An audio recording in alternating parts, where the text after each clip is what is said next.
Well now, your swordplay, I must say, is extremely impressive. Why, thank you.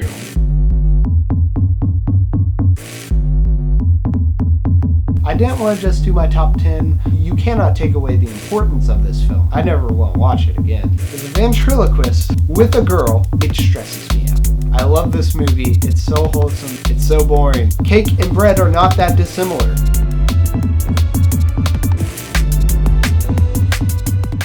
Okay, so the age after this is sometimes called the Dark Age, sometimes called the Bronze Age. I like to call it the Rough Patch, because not everything is bad. In fact, there are some really good movies in this. It's just that this was, Walt had died, which wasn't as big of a deal as people make it out, because he had really stepped away from producing these animated films. But you did lose a certain measure of quality control. At the end of the Restoration era, the budgets started getting slashed on these, which could work. It definitely worked with 101 Dalmatians, but you started to see that kind of affect things, and Disney really didn't know what to do with itself. But you still get Winnie the Pooh, you still get Fox and the Hound, and you get what I think is the best one, or at least the most fun one of this era, and that's Robin Hood. I honestly think that if Robin Hood had been made in an era where resources were being more readily put into these films, that it could be as grand of scale as, let's say, Sleeping Beauty.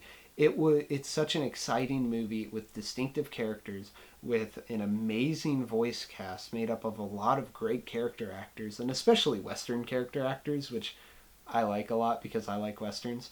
And it just has some great action. It is just a rip-roaring and fun time. The worst film in this era, and admittedly there are some to choose from, but I think the worst is Oliver and Company, which just feels very shallow and doesn't truly mesh well with the modern era. And alright, y'all, Billy Joel, I love his music. Never let him voice act again. The song he wrote for this is great, but that's the only time his character opens his mouth and a good thing comes out. It is such a dull performance that just elevates how dull this story is. And I feel like that was the first time, even with like The Dark Cauldron, which was also pretty dull, I feel like this was the first time that a Disney movie just had nothing to offer, and it felt cheap and it felt like schlock. Keeping in mind, that's also with all of the wartime films, which were oftentimes cheap schlock. But those were cheap schlock. That's all they could produce. This, they could have done better. Okay, finally we get to the Renaissance, and I think this is what people think of when they think of peak Disney. It definitely defined children's entertainment for the generation before me and into my generation, although I think Pixar maybe had more influence on my generation.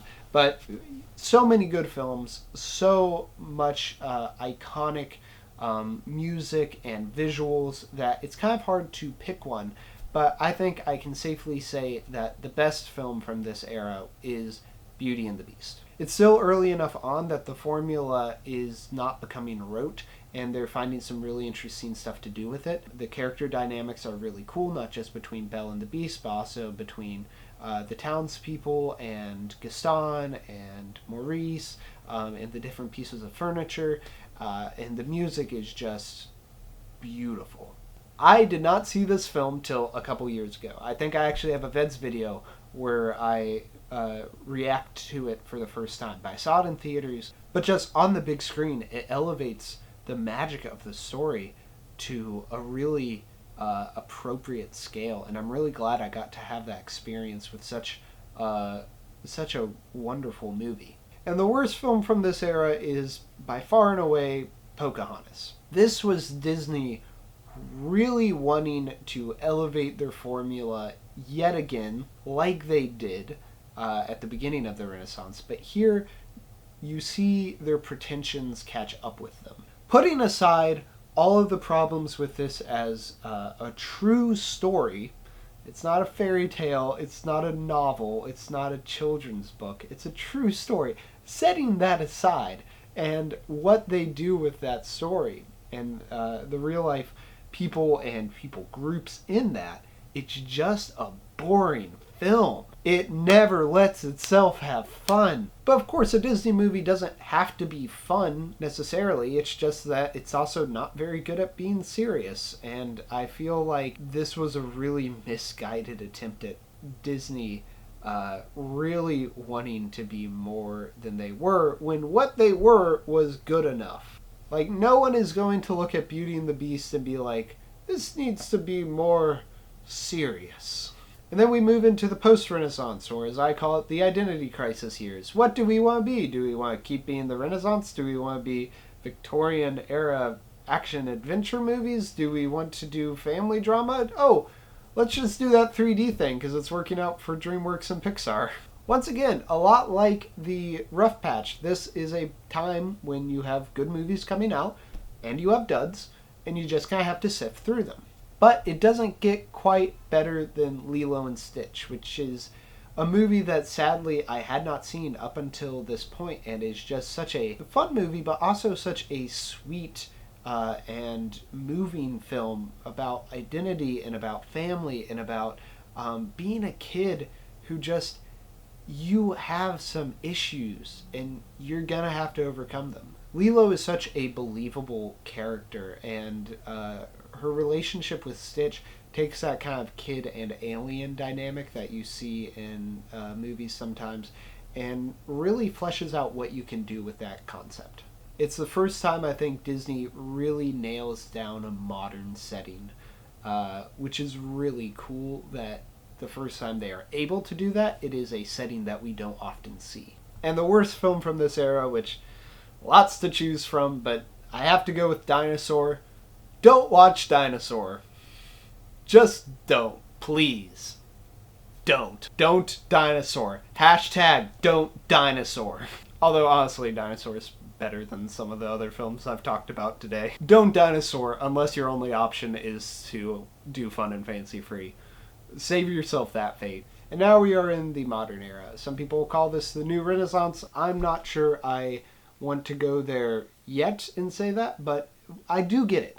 These are very good films, and they are able to take films that update the traditional formula while also intermixing them with films like Wreck-It Ralph, which are just really different than what we see. So we get a lot of cool varying quality that I think keeps things fresh. And I think the best that this era has offered us so far has been Tangled. Tangled is so much fun. It's such a rip-roaring adventure, which I think when Disney does just adventure, they do it really well. But on top of that, they're able to naturally grow their formula, not in a way that feels meta or as a form of self-parody, but also it just fully takes advantage of the CG animation. And what I mean by that is that I think Tangled proved, after the kind of couple dud CG films that had come out in the Identity Crisis years, it proved that their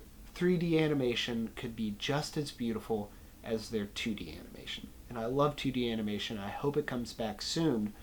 But that lantern lighting scene rivals any other scene in the Disney canon. But even beyond that, it's just fun, great voice acting, cool characters, and a beautiful score. And I just figured out that because of the way I formatted this, we're going to end on a negative note, but it's not that negative.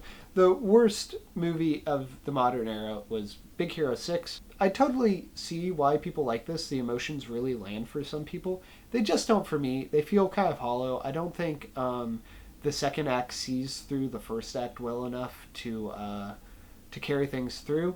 But there's some really good elements. Ultimately, it feels like Disney doing a very elaborate Scooby-Doo episode. The character dynamics and the villain plot and everything, it just feels very Scooby-Doo, which not exactly what I want to see from Disney doing a superhero movie, but I can see how it can be fun. So that was my journey through Disney. I will link in the description my Disney ranked list on Letterboxd, so if you're curious where these films land relative to each other, and where maybe I place some films that I didn't talk about, definitely go down there and check that out. I'll probably make at least one more video about Disney before the month is up, and I will see y'all tomorrow.